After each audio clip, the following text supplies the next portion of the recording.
Hey guys, welcome to the Keep It at 99 podcast where Mena always tries to interrupt me on the intro.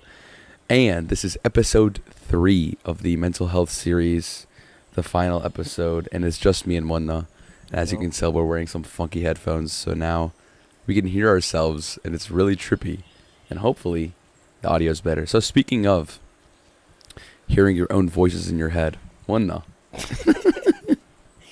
Mena, do you ever get like, you play like scenarios in your head where you like play like the devil and the angel, you know, like on the shoulders? Devil and the yeah. You know what I'm talking about? Yeah. Sometimes, not all the time though. Yeah. I mean, it's just like overthinking. Yeah, I mean, it's like, just to continue off the last episode with the Rafi, it's very tight. It is overthinking, basically. Mm-hmm. You're just sitting there playing every scenario, every single possible outcome, like in your head. Yeah. And so it's not really a good practice to have.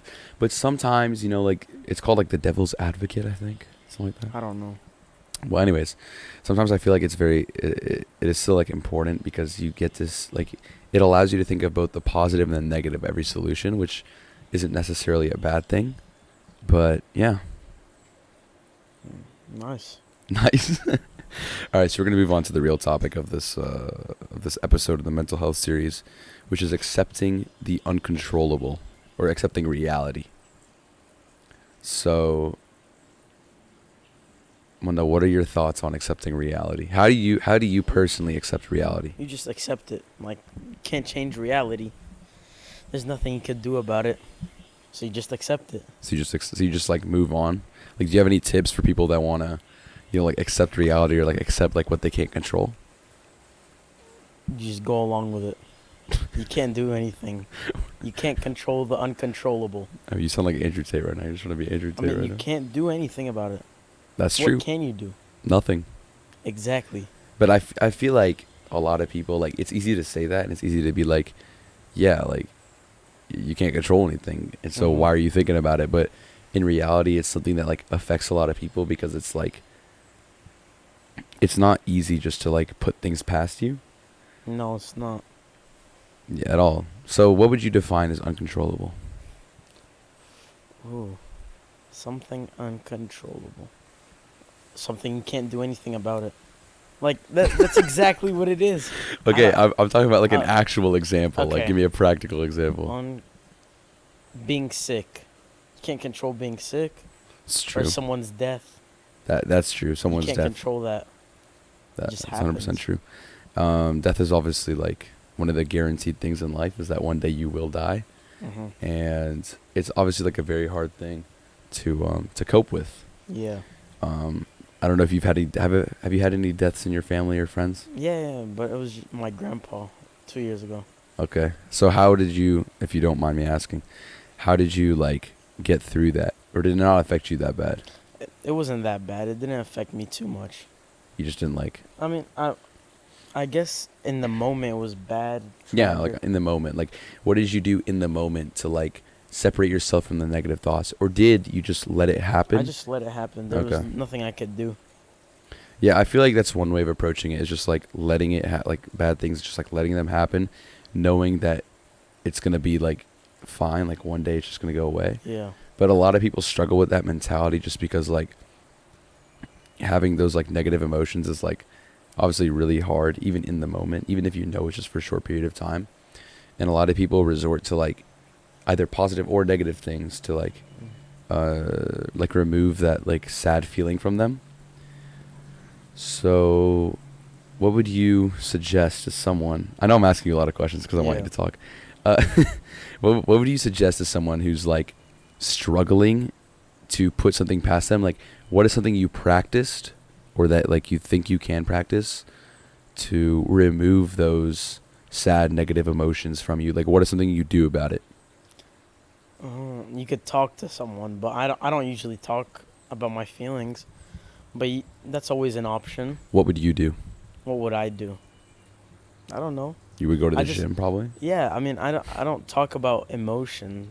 So how do you relieve negative emotions? Put it into something you like.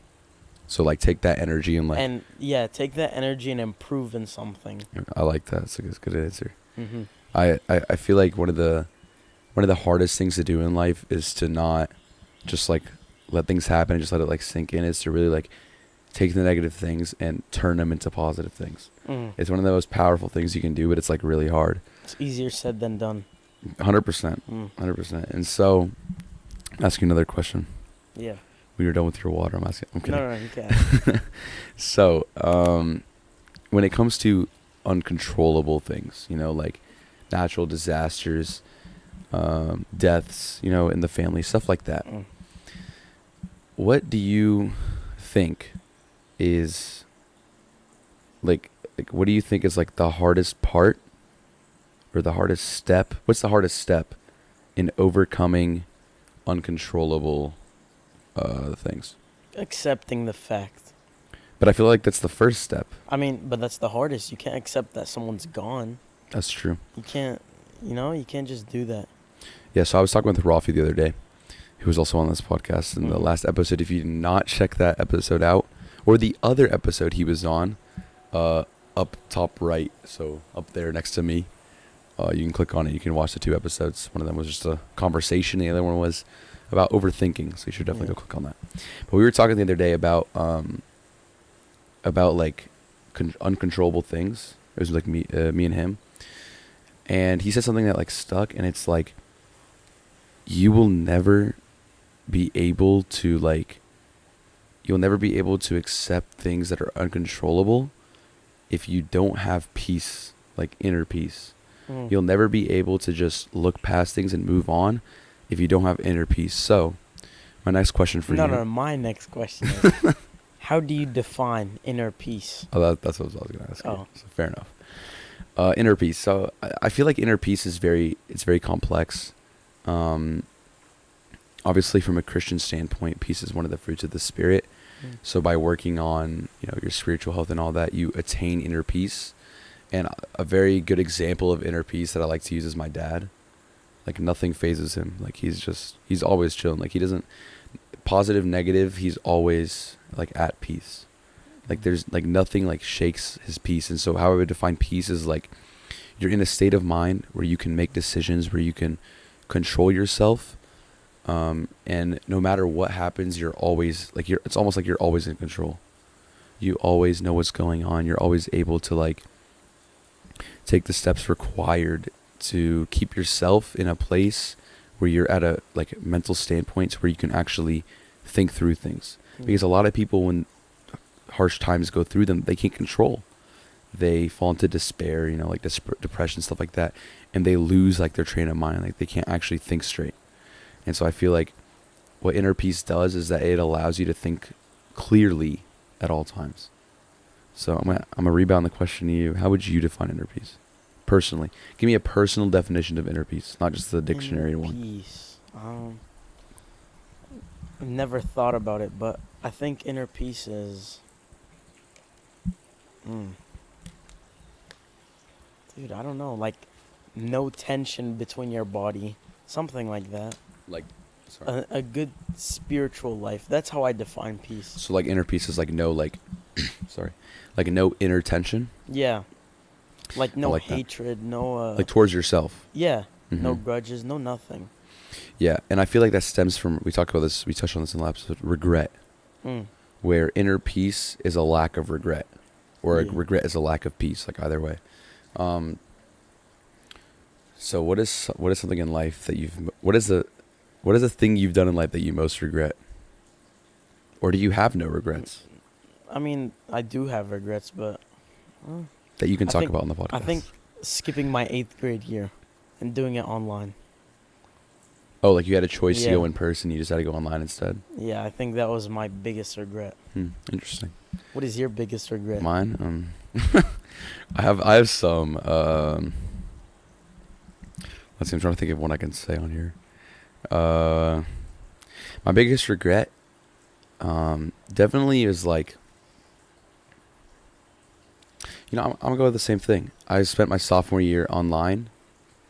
I spent half the year online, half in person. I'm gonna say my biggest regret was, why are you recording? Would be, sorry, our cameraman's whack. He's trying to catch me 4K right now. it would definitely be like spending that first semester online when I could have gone in person like in the middle of the semester or whatever. Because I feel like what that did is it caused me to be lazy. And cheat the whole time. And yeah, I cheated my way through sophomore year like Yeah. completely. Like, and so when I got to junior year, like it was a lot harder. You knew nothing about the It wasn't previous that. year. It's just it's not that. It's more of like the work ethic just like left. There's no more work. Not like I had any to start with, but like there was even less of it now. Yeah. You know.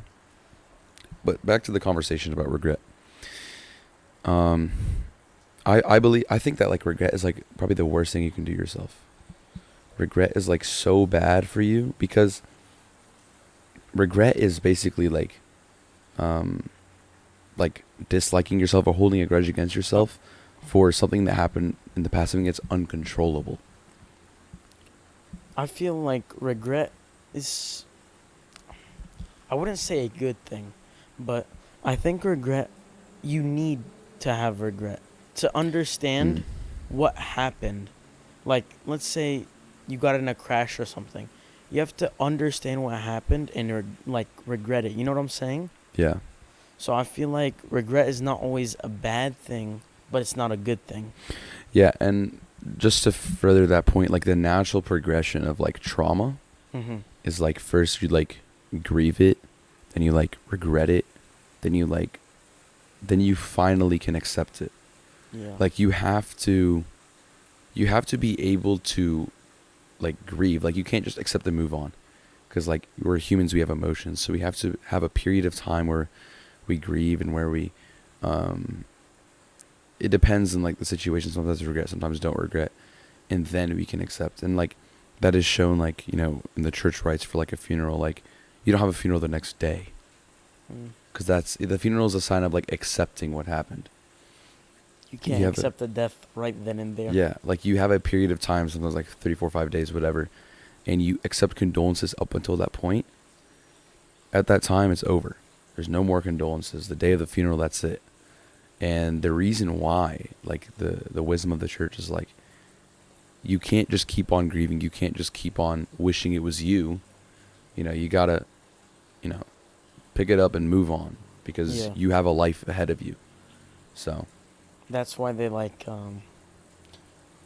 never mind, no. Okay. I was gonna say that's why they tell you to stop after a certain point. Yeah. Okay.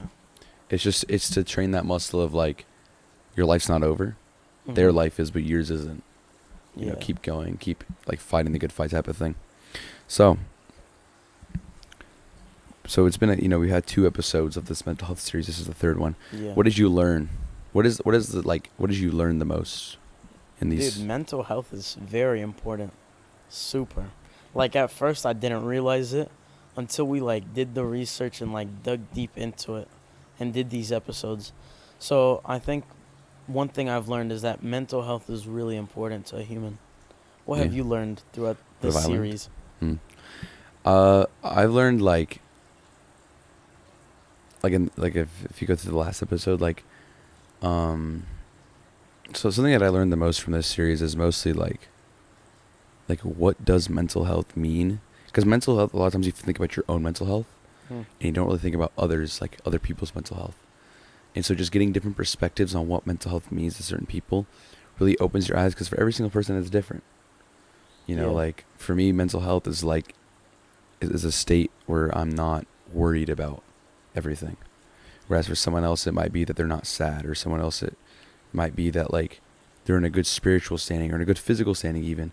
And just the way how everything is so connected to your mental health, that's something that I've learned a lot, because it's very hard to understand the fact that like what you eat affects your mental health, and your mental health affects what you eat. And so it's like, it's like stuff like that where everything is just so important to your mental health, no matter what it is. That is just that's a little bit hard to understand. Yeah. Yeah. All right, someone. I'm gonna ask you another question to get you to talk more. What is it? I want you to expand on mental health, or no. I want you to tell me like a time in your life where you felt like you had bad mental health. Dude, during quarantine, everyone had bad mental health. You were like locked in. People were like insane. You were locked in 24/7, and you just couldn't go outside for 5 months, something like that. Yeah. So I think everyone was like mentally insane. Like they were done. Okay, so if you don't mind me asking, Mm. I'm gonna probe a little bit with you. Like, for you personally, what was the hardest thing about quarantine? Not socializing with anyone, like face to face. I lost my like not I guess sense to talk like face to face. It's We so can tell. I'm saying like face to face it was so much harder to talk, and it was like a strain. You know what I'm saying? Yeah, I get what you're saying, 100%. But yeah, I think that was a time where my mental health was like really bad. Okay. I'm gonna keep going further. Mm. Did you ever have like thoughts where you like, was it just like you being lonely, or was it like like thoughts like about you like personally being like sad or like depressed? Like, did it ever reach that level, No, or was it it just wasn't. like It loneliness? wasn't that major. It was just like loneliness. Hmm. Like I couldn't go to see my friends or something. I just had to stay in my room the whole time, or like go downstairs and get a snack. You know, and you couldn't Didn't do have to. anything. You huh? I mean, you didn't have to. You could go outside. Yeah. No, Like in your lawn type of outside. maybe yeah, but like you just couldn't connect with. When they played a lot of Fortnite, that's what he did. You just couldn't connect with anyone, so you had to find like substitutes. Hmm. Like if I couldn't talk to someone, You played Fortnite with them. yeah, like that was my substitute for talking to someone. And then you started streaming Fortnite. Yeah. Dude, it was good. But yeah, that was my quarantine. That's how your quarantine went. Yeah. Yeah, mine was a little bit worse, but Really? yeah, the thing about mine is that there was a lot of like outlying variables, but I wouldn't even say that's like the worst my mental health has ever been. I would definitely say like, sorry, there's something in my eye. Sorry, there's something in my eye. 7th grade, that was like, that was so bad. 7th grade was the worst my mental health has ever been. So what, like 4 years ago, something like that? Yeah. Yeah, 4 or 5 years ago. That was like there came a moment where I just like I was like nah, like I was sick of it, honestly. But But what made you reach that level okay, of like? all right. you So know? we're getting personal here. I mean, you don't have to All get right. personal. No, it's fine. So the thing about so I moved between 7th and 8th grade. Yeah. So before that, like in my old school, I got bullied a lot because so when you know me, I really like to express the fact that I'm Coptic. It's a very Yeah. like, it's part of my. I mean, I have a tattoo. Like, it's part of my personality. It's a major component of like my identity and who I am. And you know, like in middle school, like no one really like understands like anything. Yeah. Like, call us, no like, one understands like religion or anything. dude, not even like They can't tell anything. from like religion to nationality to race. Yeah, it's like insane. So a lot of people like would bully me about like I was Coptic and like all that stuff, and it got so bad at the point to where like, there's this one kid. So this is like during the time of Morsi, right? Mohammed Morsi. This is like right at the end Yeah. of when he was president, and this is like when persecution against Copts in Egypt was crazy. They were bombing churches left and right every week almost, and sorry. And there's this one kid that came up to me, bro. Dude, I was so mad. He came up to me, showed me a picture of my mom. Actually, it was my mom's old church. He didn't know this. It was my mom's Oh. old church in Mena, and it got bombed.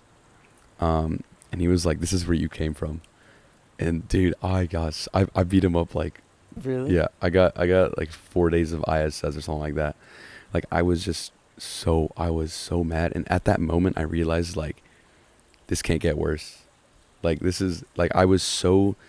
And it was just like the buildup of all those things. Like, it affected me in such a way. It made me like it really affected me. It affected my grades. Like, it got really, really bad. It affected my relationship with my parents. Affected my relationship with kids at church. I had a lot of issues with like tons of people at church. Like, this is like when, like Isaiah beating up kids at summer camp. Like, this is when it was. Like, this time of my life. Because I was just so emotionally charged all the time. And I took offense to everything everyone said because at school, like 5 days a week for 8 hours a day, that's what was happening. I was just getting berated. Like, kids would like throw backpacks in the room I was in and say like, Allahu Akbar, and like run away. Oh. Like, it was bad. Like, it was really, really bad. Even though I'm not Muslim. Like, Yeah. these kids, they don't understand. And so for me, I realized I was like, I can't stay here anymore. I can't be around these people anymore. And for me, like, in the moment, my solution to that was, like, suicide. I was like, that's it. And obviously, because I'm like, I'm really young, I didn't understand a lot. That was my natural reaction. And I'm not going to go into the details of it, but, like, Yeah. whatever happened. And it still affects me to this day. Like, I still, like, sometimes when I think about it, like, it scars me. It scarred me for life, really, that whole experience. Like, I went to therapy for a year or so, something like that, because of it. And, I mean, part of the reason, like why we moved was that part of it. That wasn't the main reason, that was part of it.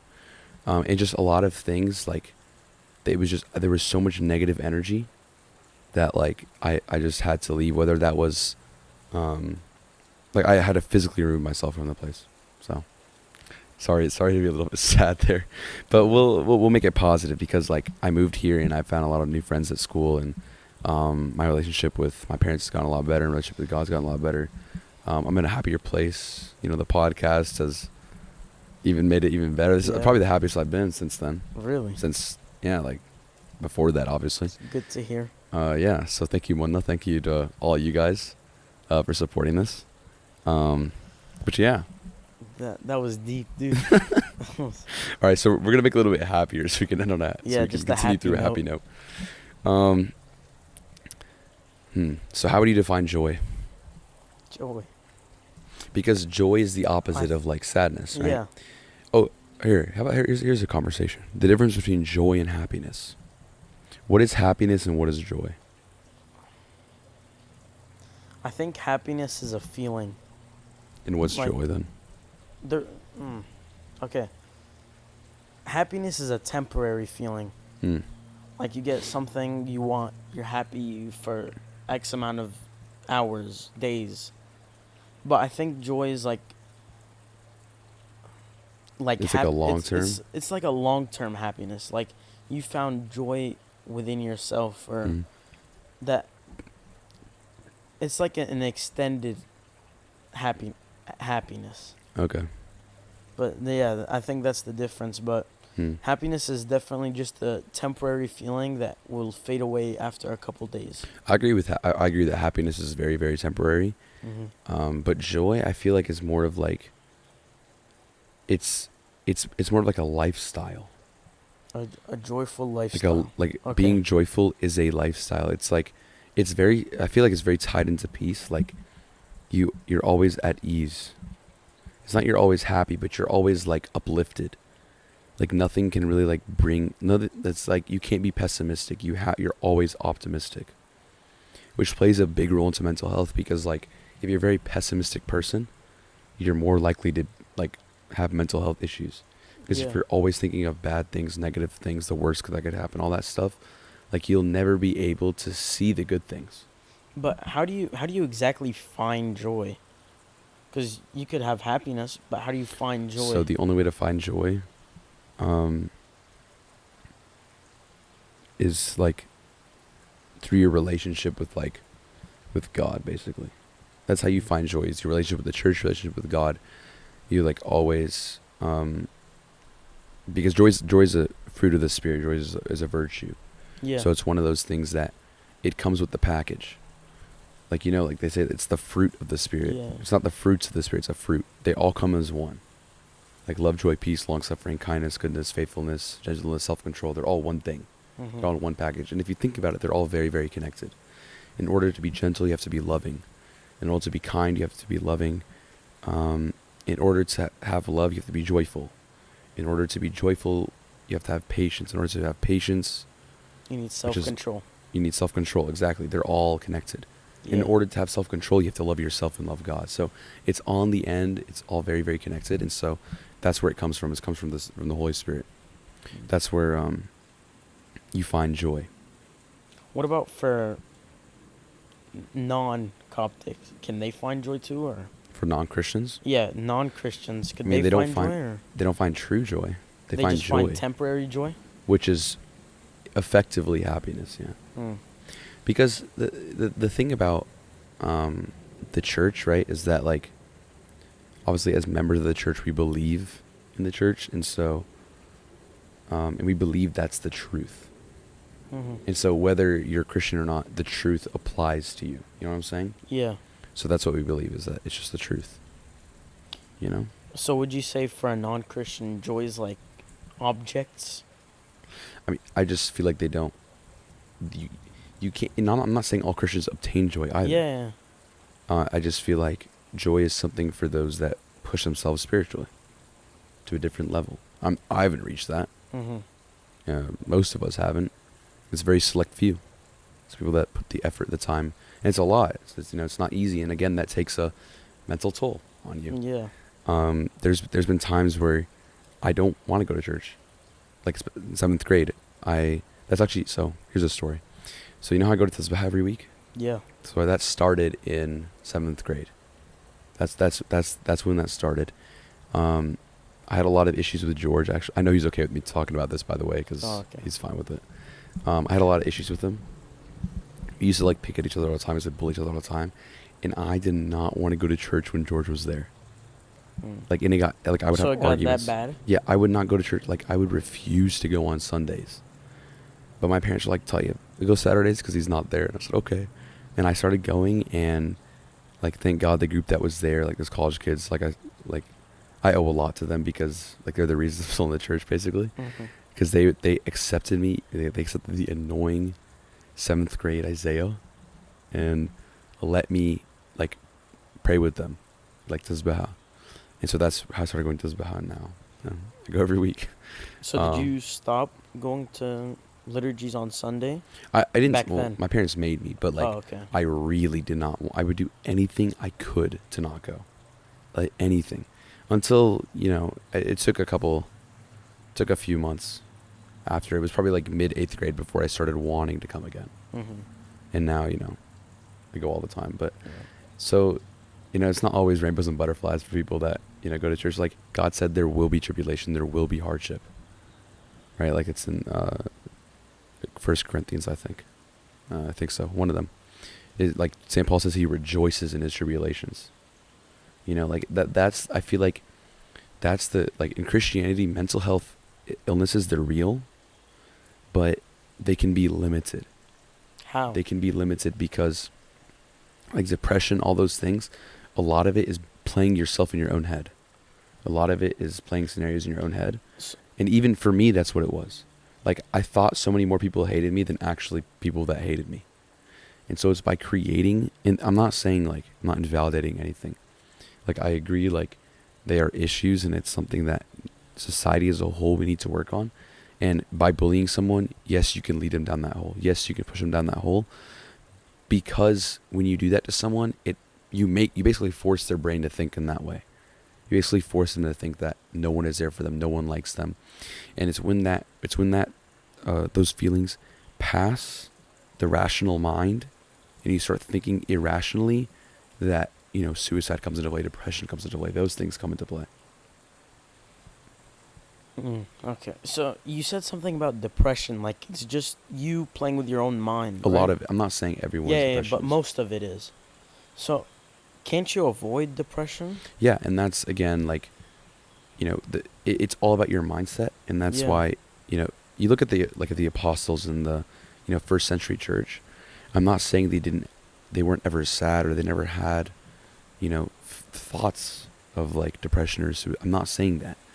But if you look at what they wrote, if you look at what they said, like, their mindset, like, saying you rejoice in tribulation, and St. Paul's tribulation was real, bro.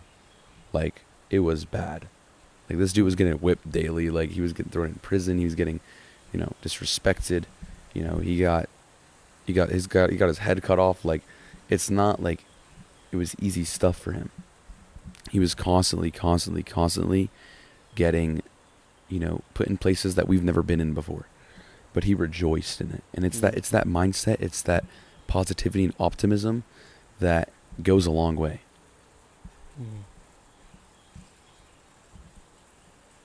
It's a lot to sink in.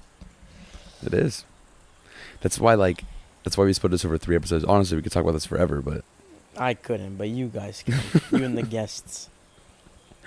all right, Muna. So we're gonna wrap up. wrap this episode. up, but I'm gonna ask you one more question before we wrap up. All right. If you had to explain to me what mental health is, what would you say?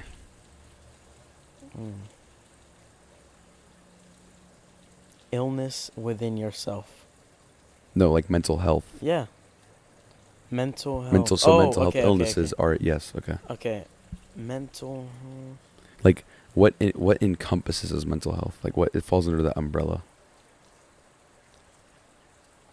I feel like I'm a teacher right now. Yeah, I mean,